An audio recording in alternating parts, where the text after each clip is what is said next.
जहां महाभारत के अनुसार बर्बरीक, जो आगे चलकर खाटू श्याम जी के नाम से पूजे जाते हैं, की विस्तृत कथा दी जा रही है, जिसमें उनके जन्म, जीवन, महाभारत के युद्ध में भूमिका और खाटू श्याम बनने तक की पूरी कहानी। बर्बरीक का जन्म और वंशावली। महाभारत के युद्ध में भाग लेने वाले एक अत्यंत महत्वपूर्ण योद्धा थे बर्बरीक, जो आज खाटू श्याम जी के नाम से प्रसिद्ध हैं। उनका चरित्र अद्वितीय, वीरता और भक्ति का प्रतीक है। पांडवों और कौरवों के महान युद्ध में भले ही उन्होंने हथियार न उठाया हो, लेकिन उनकी उपस्थिति ही इस युद्ध का स्वरूप बदल सकती थी। बर्बरीक की वंशावली अत्यंत गौरवशाली रही है। वे भीम के पौत्र और घटोत्कच के पुत्र थे। घटोत्कच स्वयं एक मायावी योद्धा थे, जो राक्षसी शक्तियों से संपन्न थे। उनकी माता मोरीवी या मौरवी नागवंश की राजकुमारी थी और नागलोक की महान योद्धा मानी जाती थी। घटोत्कच और मौरवी के पुत्र के रूप में जन्मे बर्बरीक बचपन से ही असाधारण प्रतिभा के धनी थे। उनके शरीर में अपार शक्ति, तेजस्विता और वीरता थी। उन्होंने अपनी माता से शास्त्र और अस्त्र शस्त्र की शिक्षा प्राप्त की।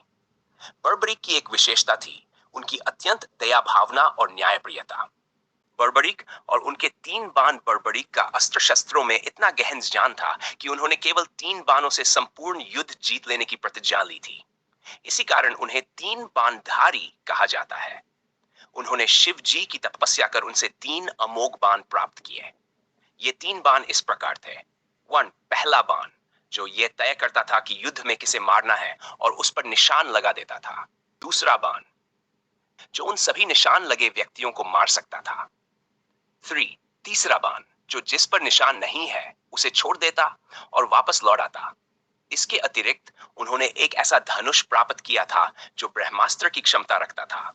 इन बाणों के बल पर बर्बरीक ने यह प्रण लिया था कि वे महाभारत के युद्ध में उस पक्ष का साथ देंगे जो कमजोर होगा। महाभारत युद्ध से पूर्व श्री कृष्ण और बर्बरीक का संवाद महाभारत के युद्ध से ठीक पहले, जब कुरुक्षेत्र में सेनाएं सज चुकी थी, बर्बरीक ने युद्ध में भाग लेने के लिए यात्रा शुरू की।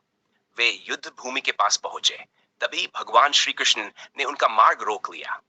श्री कृष्ण ने उनसे पूछा, हे वीर, आप कौन हैं और युद्ध भूमि में किसके पक्ष से लड़ने आए हैं? बर्बरीक ने उत्तर दिया, मैं बर्बरीक हूं, घटोत्कच का पुत्र और भीम का पौत्र।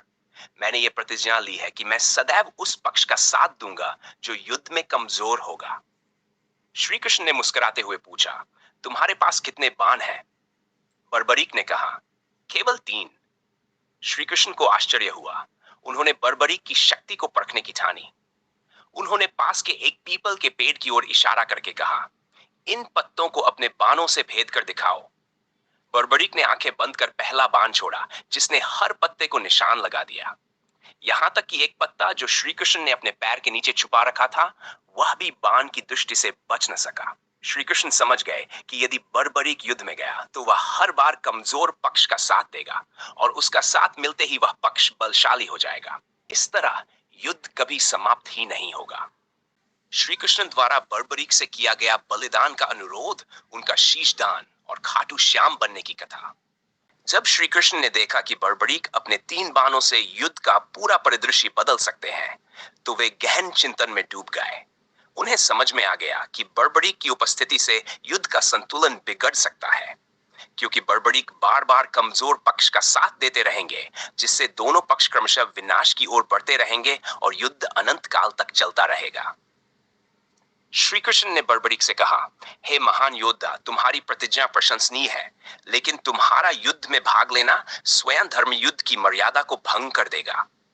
युद्ध का उद्देश्य अन्याय का अंत है, लेकिन यदि तुम हर बार कमजोर पक्ष का साथ दोगे तो न धर्म बचेगा और न ही अधर्म का अंत हो पाएगा।